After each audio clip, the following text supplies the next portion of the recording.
नमस्कार, सुस्वागतम, वेलकम और स्वागत अभिनंदन करती हूँ आपके मेरे और माता रानी के इस खूबसूरत से यूट्यूब चैनल पर।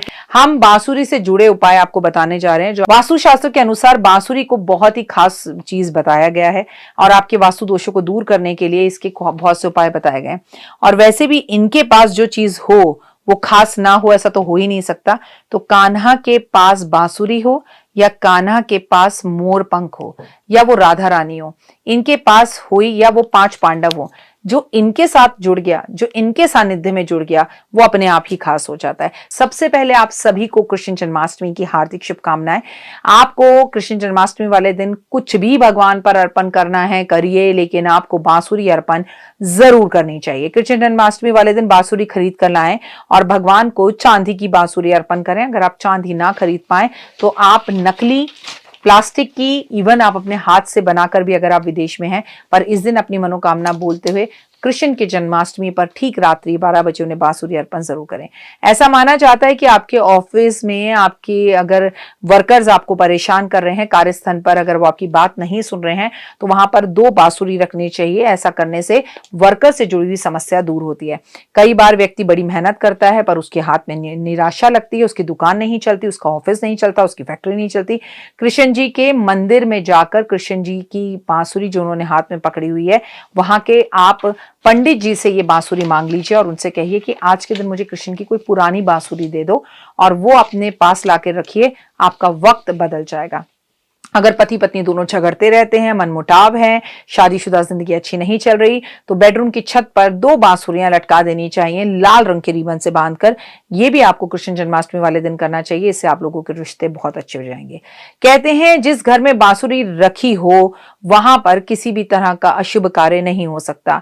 अगर आप रोज सुबह 5 से 10 मिनट सूर्य अस्त और सूर्य उदय के टाइम पर अगर 5 से 6 मिनट अपने घर में बांसुरी बजा लें, और अगर आपको बजानी नहीं आती तो आप अपने यूट्यूब पर भी जाकर बांसुरी की साउंड बोलकर चला सकते हैं। ऐसा घर कृष्ण और राधा को बेहद ज्यादा प्रिय होता है। जिन व्यक्ति की कुंडली में शनिदेव उन्हें प्रकोप दे रहे हो, तकलीफ दे रहे हो, तो उन्हें बांसुरी लेकर उसमें चीनी या बूरा भरकर शनिवार वाले दिन ऐसे निर्जल स्थान पर जाकर दबा देनी चाहिए। शनि की ढैया या शनि के, जैसे मकर, कुंभ और मीन राशि वालों को ये उपाय करना चाहिए कृष्ण जन्माष्टमी वाले दिन, और ऐसे करने से आपके सारे कष्ट तकलीफें दूर हो जाते हैं। निर्जल स्थान पर जाकर गड्ढा खोदकर इस बांसुरी को दबा देना चाहिए। यदि आपके बच्चे का पढ़ाई में मन नहीं लग रहा तो कृष्ण जन्माष्टमी वाले दिन आपको उसके कमरे में बांस की बनी हुई बांसुरी रख देनी चाहिए। ये बेहद ही शुभ उपाय है, लेकिन बच्चे को इस विषय में कुछ मत बताइएगा। कहीं बच्चे को ऐसा ना लगे कि मैं, आप जब कल को उसे कहोगे पढ़, तो वो कहेगा पढ़ने में मन नहीं लग रहा, आपने क्या किया, आपकी बांसुरी भी काम नहीं कर रही। तो बच्चे को सिर्फ ये बोलिए कि बांसुरी अच्छी लग रही थी, तेरे कमरे में टांगने के लिए लेकर आई हूँ, इसलिए टांग रही हूँ। बच्चों को पाहिज मत बनाइए, बच्चों को बैसाखियां पकड़कर चलने की आदत मत डालिए। Just I am doing for my self, it's not for you. देखिए, उपाय और रेमेडी जिंदगी बदलने वाले होते हैं, और आप में से लाखों लोगों की जिंदगी बदली है जो कमेंट करके बताते हैं आपको बहुत फायदे हुए हैं। लेकिन विश्वास के साथ साथ मेहनत करनी होती है। आप सोचें कि बांसुरी मैं टांग दूंगी, बेटा मेरा पढ़े ना, ऐसा नहीं होता। ऐसा माना जाता है कि जिसके घर में बीम हो, बीम के नीचे बैठकर पढ़ना पड़ रहा हो, बीम के नीचे सोना हो रहा हो, और किसी तरह का वास्तु दोष है, तो कृष्ण जन्माष्टमी वाले दिन अगर आप पर बांसुरी टांग दे तो बीम का जो दोष है वो खत्म हो जाता है। कहते हैं कि अगर 2 बांसुरी पीले कपड़े के अंदर घर के मुख्य दरवाजे पर टांग दी जाए तो घर के अंदर पॉजिटिविटी आती है। और जिन लोगों की ड्राइंग बहुत अच्छी है उनसे कहूंगी कि एक बांसुरी अपने मंदिर में बनाकर एक चित्र रख लें, या बाजार से बांसुरी लाकर रख लें और उसके ऊपर रोज हल्दी का तिलक लगाएं। राधा रानी को याद करते हुए कृष्ण जन्माष्टमी से इस उपाय को करना शुरू करें। उनके घर से कभी धन खाली नहीं होता। कहते हैं किसी व्यक्ति की तबीयत लगातार खराब जा रही हो, बीमार हो रहा हो, वो स्वस्थ ना हो रहा हो, तो उसके कमरे के अंदर आपको उसके तकिए के नीचे एक बांसुरी रख देनी चाहिए। उसकी तबीयत में काफी सुधार आएगा। धन में वृद्धि ना हो रही हो तक आपको बांसुरी का एक उपाय करना चाहिए। लक्ष्मी जी का स्रोत पाठ करें और फिर बांसुरी को, उस बांसुरी को अपने सामने रख के लक्ष्मी जी का लक्ष्मी अष्टम पढ़ें, लक्ष्मी चालीसा पढ़ें, कनक धारा स्रोत्र पढ़ें और लक्ष्मी जी का पाठ करें। ऐसा करने से आप उस बांसुरी को सुनाएं, जैसे आप वो सब कुछ बांसुरी को सुना रहे हो।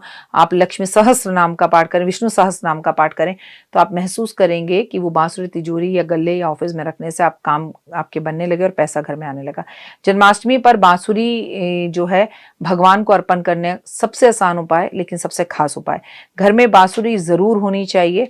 एक बात हमेशा याद रखिए कि आपके घर के मंदिर में बांसुरी शुभता लेकर आती है। इसके अलावा अगर आपकी तबीयत बहुत ज़्यादा खराब रहती है तो एक छोटी सी चांदी की बांसुरी आपको हमेशा अपने बेडरूम में किसी जगह पे छुपा के या लटका के रख देनी चाहिए, पर इस विषय में लोगों को नहीं बताना चाहिए।